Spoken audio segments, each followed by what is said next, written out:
Je bénirai l'Éternel en tout temps. Ses louanges seront toujours dans ma bouche. Oh, j'aime qu'on ait un problème. Et puis qu'elle est content comme ça. Ah, m'pas caché Dieu. Depuis m'komanse li Bib moi chaque jour, m'senti charge problème moi yo sorti sous dom. Si c'est comme ça, moi pour aller couvrir acheter un bib. Dégagez au marché. Mais en attendant, ou qu'attendez radio télévision d'espoir? Radio Vision d'Espoir. Oh, moi t'attendais une annonce comme ça, oui. Mais qui ça a te dit? Lecture de la Bible en un an. Une émission qui vous accompagne à la découverte des trésors cachés de la parole de Dieu sur Radio Télévision d'Espoir. Chaque jour de 11h à 11h30 du matin, excepté mercredi 5h30, 6h de l'après-midi, samedi 7h30, 8h du matin, avec les sœurs Chantal Saint-Hubert, Claude Louis Orisma. Et votre servante, Maudeline Maurice Hilaire.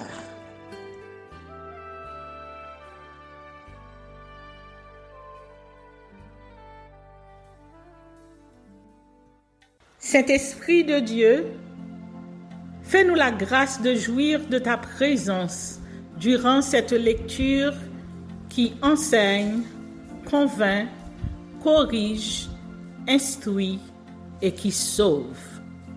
Au nom de Jésus, Amen.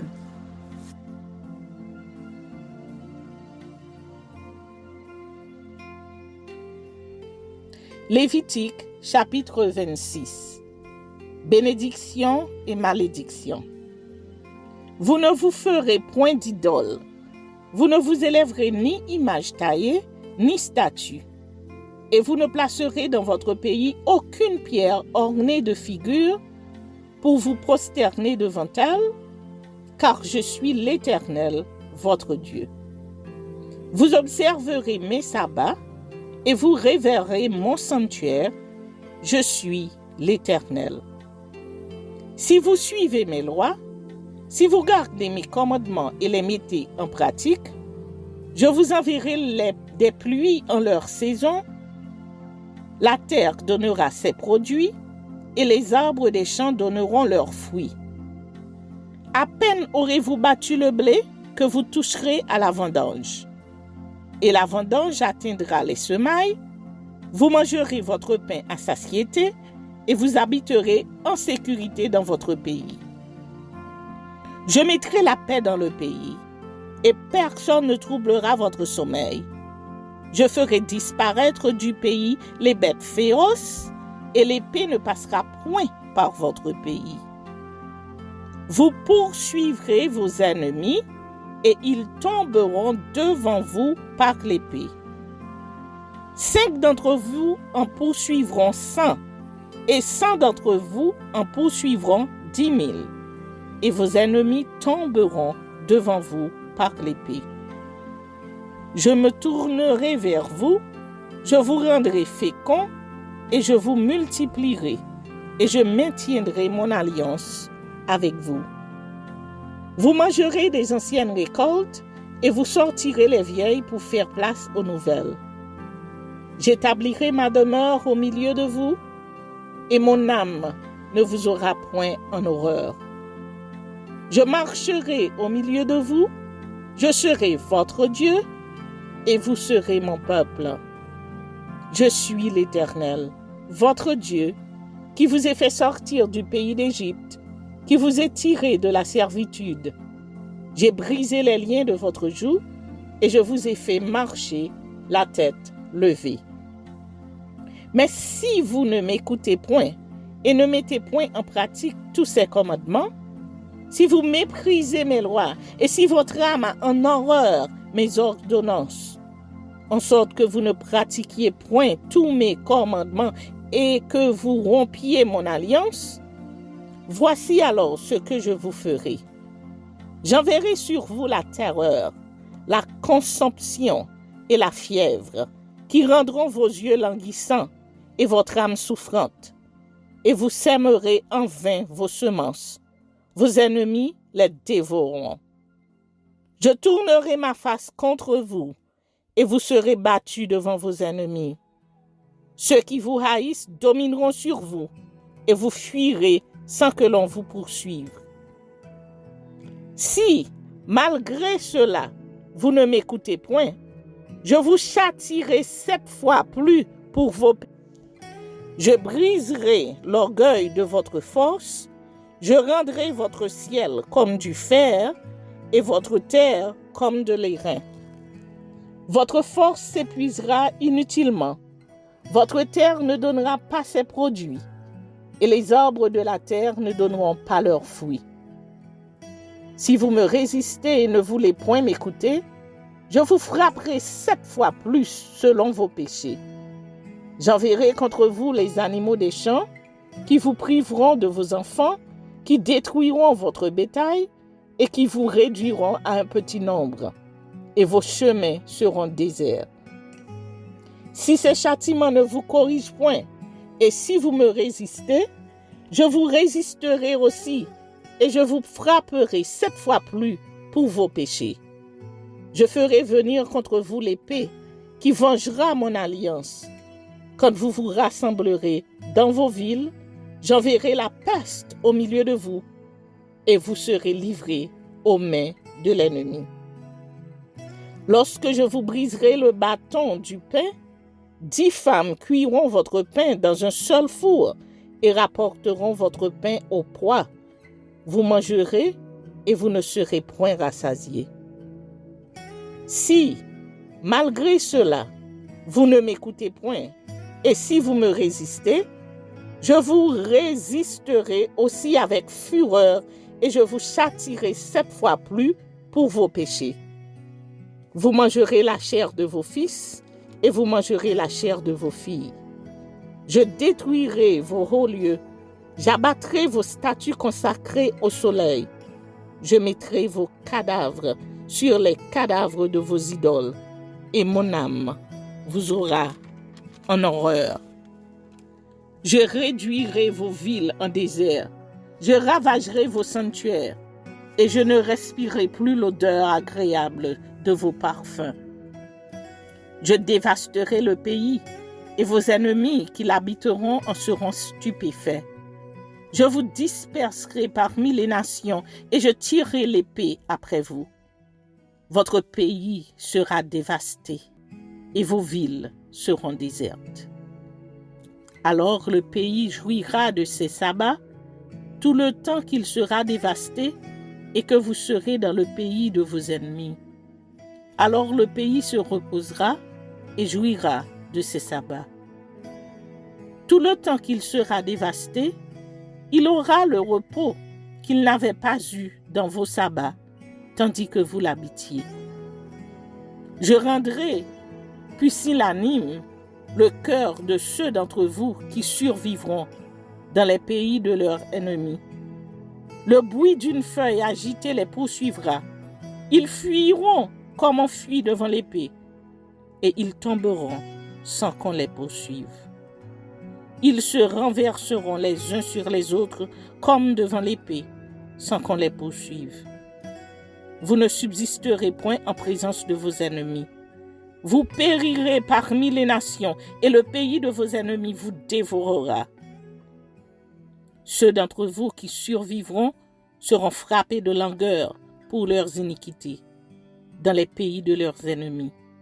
Ils seront aussi frappés de langueur pour les iniquités de leurs pères. Ils confesseront leurs iniquités et les iniquités de leurs pères, les transgressions qu'ils ont commises devant moi et la résistance qu'ils m'ont opposée. Péchés à cause desquels moi aussi je leur résisterai et les mènerai dans le pays de leurs ennemis. Et alors, leur cœur incirconcis s'humiliera et ils paieront la dette de leurs iniquités. Je me souviendrai de mon alliance avec Jacob Je me souviendrai de mon alliance avec Isaac et de mon alliance avec Abraham, et je me souviendrai du pays. Le pays sera abandonné par eux et il jouira de ses sabbats pendant qu'il restera dévasté loin d'eux. Et ils paieront la dette de leurs iniquités parce qu'ils ont méprisé mes ordonnances et que leur âme a eu mes lois en horreur. Mais lorsqu'ils seront dans le pays de leurs ennemis, je ne les rejetterai pourtant point, et je ne les aurai point en horreur jusqu'à les exterminer, jusqu'à rompre mon alliance avec eux, car je suis l'Éternel, leur Dieu. Je me souviendrai en leur faveur de l'ancienne alliance, par laquelle je les ai fait sortir du pays d'Égypte aux yeux des nations, pour être leur Dieu. Je suis l'Éternel.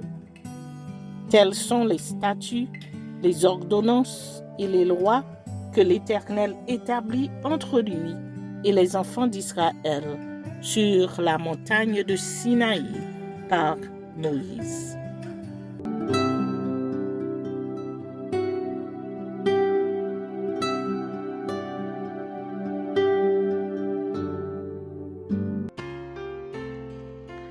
Introduction au livre des Proverbes. Ce livre est une collection de plusieurs récits, proverbes ou enseignements relatifs à la sagesse. C'est le premier mot du livre qui est reflété dans le titre. Maxime égale proverbe de Salomon. Le mot hébreu machal, traduit par maxime, peut être rendu par fable. Les allégories proposées, épigrammes, sont de son ressort. Ce vocable peut s'appliquer à des poèmes d'envergure tels que le plaidoyer de Job ou les oracles de Balaam. Nombre 23, versets 7 et 18. Ce livre traite la question de la sagesse d'une manière qui touche tous les êtres humains sans connotation nationale. Le livre peut être subdivisé en 3 grandes parties.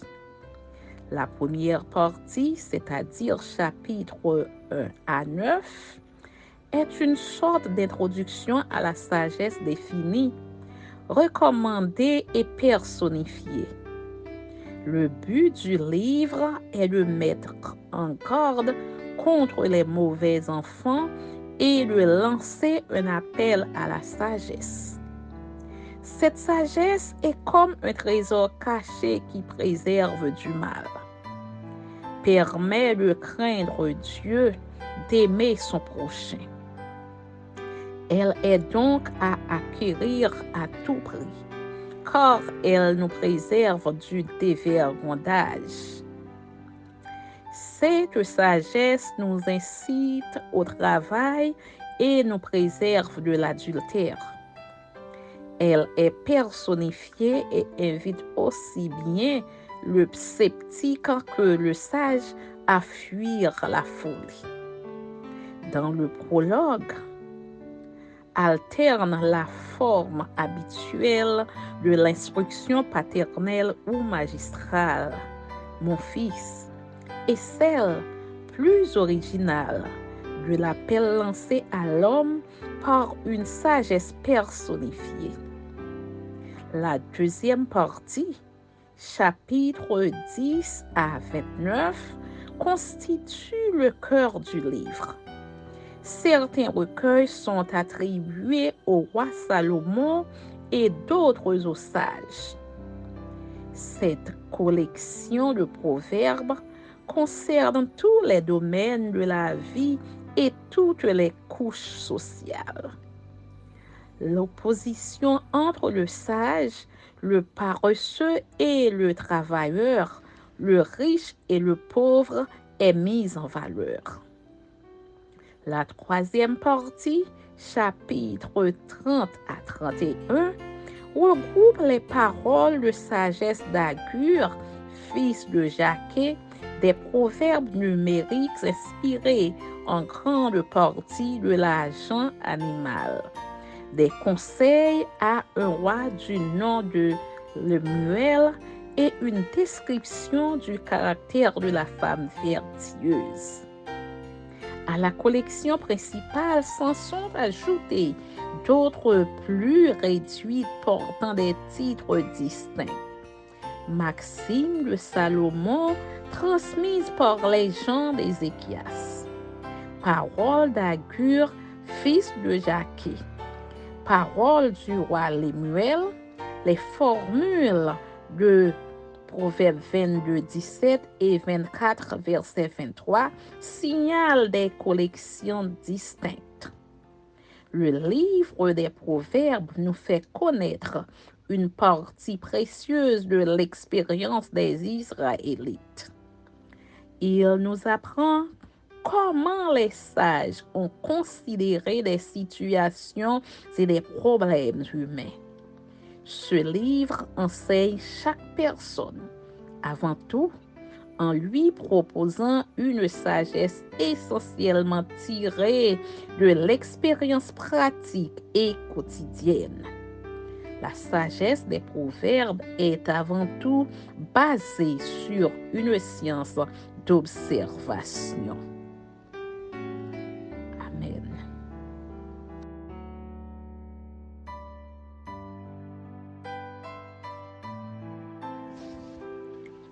Proverbes chapitre 1er. Proverbe de Salomon, fils de David, roi d'Israël, pour connaître la sagesse et l'instruction, pour comprendre les paroles de l'intelligence, pour recevoir des leçons de bon sens, de justice, d'équité et de droiture, pour donner au simple du discernement, au jeune homme de la connaissance et de la réflexion. Que le sage écoute et il augmentera son savoir, et celui qui est intelligent acquérera de l'habileté. Pour saisir le sens d'un proverbe ou d'une énigme, des paroles des sages et de leurs sentences. La crainte de l'Éternel est le commencement de la sagesse. Les insensés méprisent la sagesse et l'instruction. Écoute, mon fils, l'instruction de ton père, et ne rejette pas l'enseignement de ta mère, car c'est une couronne de grâce pour ta tête et une parure pour ton cou. Mon fils, si des pécheurs veulent te séduire, ne te laisse pas gagner. S'ils disent, viens avec nous, dressons des embûches, versons du sang. Tendons des pièges à celui qui se repose en vain sur son innocence. Engloutissons-les tout vifs, comme le séjour des morts, et tout entier comme ceux qui descendent dans la fosse. Nous trouverons toutes sortes de biens précieux. Nous remplirons de butin nos maisons. Tu auras ta part avec nous. Il n'y aura qu'une bourse pour nous tous. Mon fils, ne te mets pas en chemin avec eux.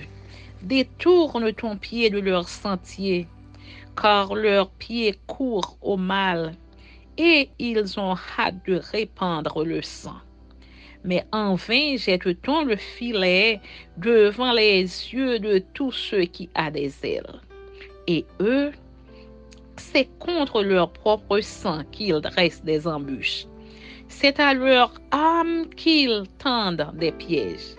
Ainsi arrive-t-il à tout homme avide de gain. La cupidité cause la perte de ceux qui s'y livrent. La sagesse crie dans les rues. Elle élève sa voix dans les places. Elle crie à l'entrée des lieux bruyants. Aux portes dans la ville, elle fait entendre ses paroles. Jusqu'à quand, stupide, aimerez-vous la stupidité? Jusqu'à quand les moqueurs se plairont-ils à la moquerie et les insensés haïront-ils la science? Tournez-vous pour écouter mes réprimandes.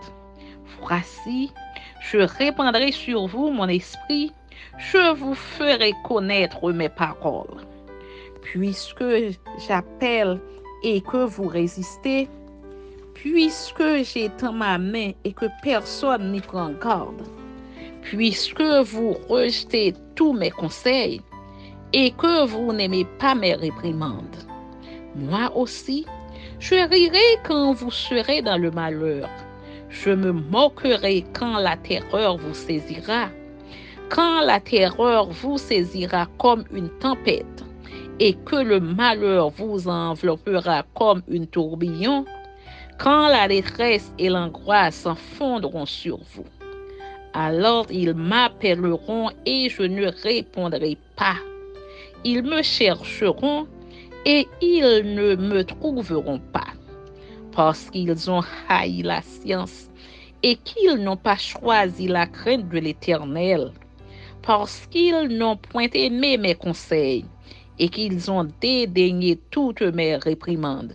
Ils se nourriront du fruit de leur voix et ils se rassasieront de leurs propres conseils. Car la résistance des stupides les tue et la sécurité des insensés les perd. Mais celui qui m'écoute reposera avec assurance. Il vivra tranquille et sans craindre aucun mal.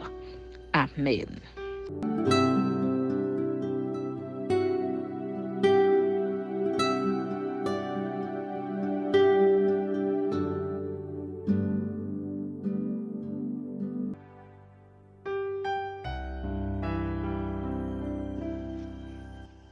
Jean chapitre 11. Jésus retourne en Judée, résurrection de Lazare à Béthanie. Il y avait un homme malade, Lazare de Béthanie, village de Marie et de Marthe, sa sœur. C'était cette Marie qui oignit de parfum le Seigneur et qui lui essuya les pieds avec ses cheveux, et c'était son frère Lazare qui était malade. Les sœurs envoyèrent dire à Jésus, « Seigneur, voici celui que tu aimes est malade. » Après avoir entendu cela, Jésus dit, « Cette maladie n'est point à la mort, mais elle est pour la gloire de Dieu, afin que le Fils de Dieu soit glorifié par elle. » Or, Jésus aimait Marthe et sa sœur et Lazare. Lors donc qu'il eut appris que Lazare était malade, il resta 2 jours encore dans le lieu où il était, et il dit ensuite aux disciples, « Retournons en Judée. » Les disciples lui dirent, « Rabbi, les Juifs tout récemment cherchaient à te lapider, et tu retournes en Judée? » Jésus répondit, « N'y a-t-il pas 12 heures au jour? Si quelqu'un marche pendant le jour, il ne bronche point, parce qu'il voit la lumière de ce monde. Mais si quelqu'un marche pendant la nuit, il bronche parce que la lumière n'est pas en lui. » Après ces paroles, il leur dit, « Lazare, notre ami, dort, mais je vais le réveiller. » Les disciples lui dirent, « Seigneur, s'il dort, il sera guéri. » Jésus avait parlé de sa mort, mais ils crurent qu'il parlait de l'assoupissement du sommeil. Alors Jésus leur dit ouvertement, « Lazare est mort, et à cause de vous, afin que vous croyiez, je me réjouis de ce que je n'étais pas là, mais allons vers lui. » Sur quoi Thomas, appelé Didyme, dit aux autres disciples, « Allons aussi afin de mourir avec lui. » Jésus, étant arrivé, trouva que Lazare était déjà depuis 4 jours dans le sépulcre. Et comme Béthanie était près de Jérusalem, à 15 stades environ, beaucoup de Juifs étaient venus vers Marthe et Marie pour les consoler de la mort de leur frère. Lorsque Marthe apprit que Jésus arrivait, elle alla au-devant de lui, tandis que Marie se tenait assise à la maison. Marthe dit à Jésus, « Seigneur, si tu eusses été ici, mon frère ne serait pas mort.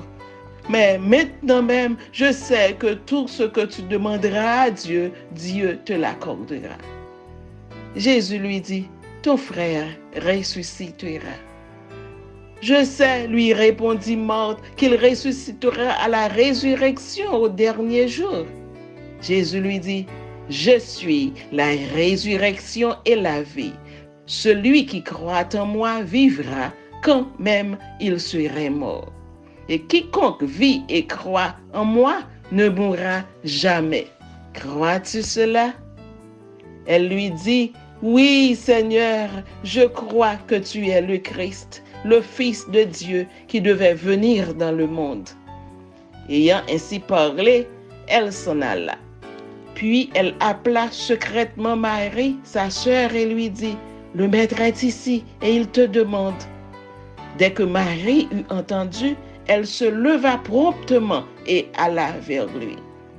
Car Jésus n'était pas encore rentré dans le village, mais il était dans le lieu où Marie ou Marthe l'avait rencontré.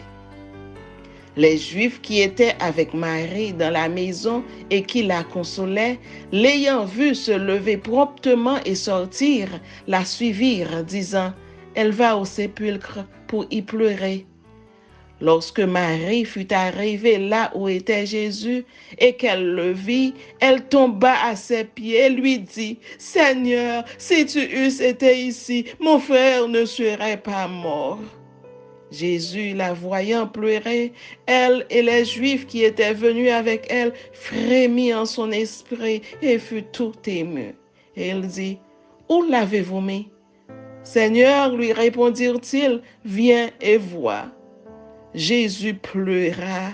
Sur quoi les Juifs dirent, « Voyez comme il l'aimait. » Et quelques-uns d'entre eux dirent, « Lui qui a ouvert les yeux de l'aveugle, ne pouvait-il pas faire aussi que cet homme ne mourût point? » Jésus, frémissant de nouveau en lui-même, se rendit au sépulcre.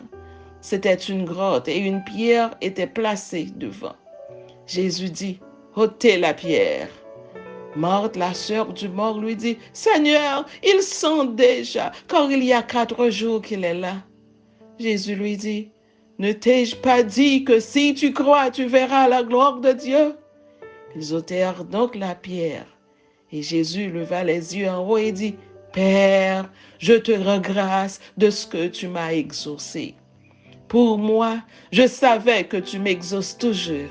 Mais j'ai parlé à cause de la foule qui m'entoure, afin qu'ils croient que c'est toi qui m'as envoyé. » Ayant dit cela, il cria d'une voix forte, « Lazare, sors !» Et le mort sortit, les pieds et les mains liés de bandes, et le visage enveloppé de linge. Jésus leur dit, « Déliez-le et laissez-le aller. » Plusieurs des Juifs qui étaient venus vers Marie et qui virent ce que fit Jésus crurent en lui. Mais quelques-uns d'entre eux allèrent trouver les pharisiens et leur dirent ce que Jésus avait fait. Assemblée du Sanhédrin et décision contre Jésus. Séjour à Éphraïm. Alors, les principaux sacrificateurs et les pharisiens assemblèrent le Sanhédrin et dirent, « Que ferons-nous? Car cet homme fait beaucoup de miracles.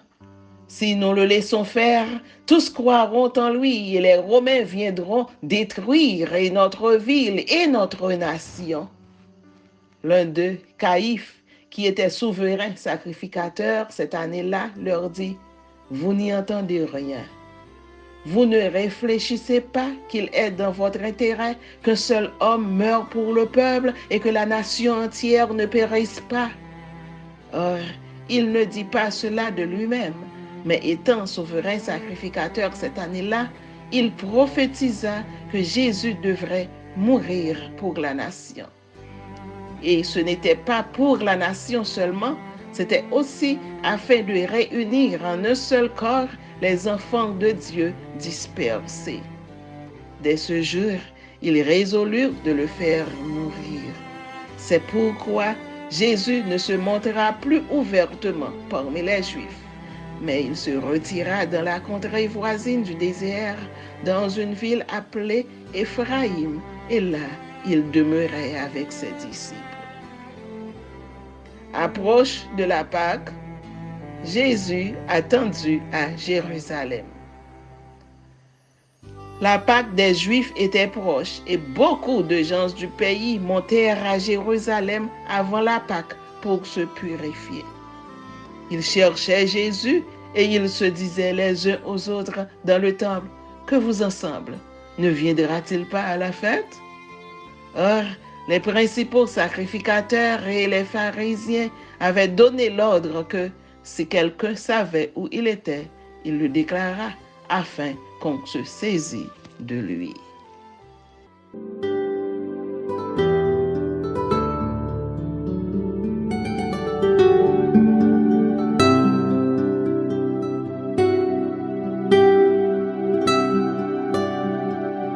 Merci Seigneur de nous donner le discernement dans la lecture de ta parole, que nous y prêtions attention afin d'appliquer notre cœur à la sagesse. Amen. Que celui qui a des oreilles pour entendre, entende, et que celui qui lit fasse attention.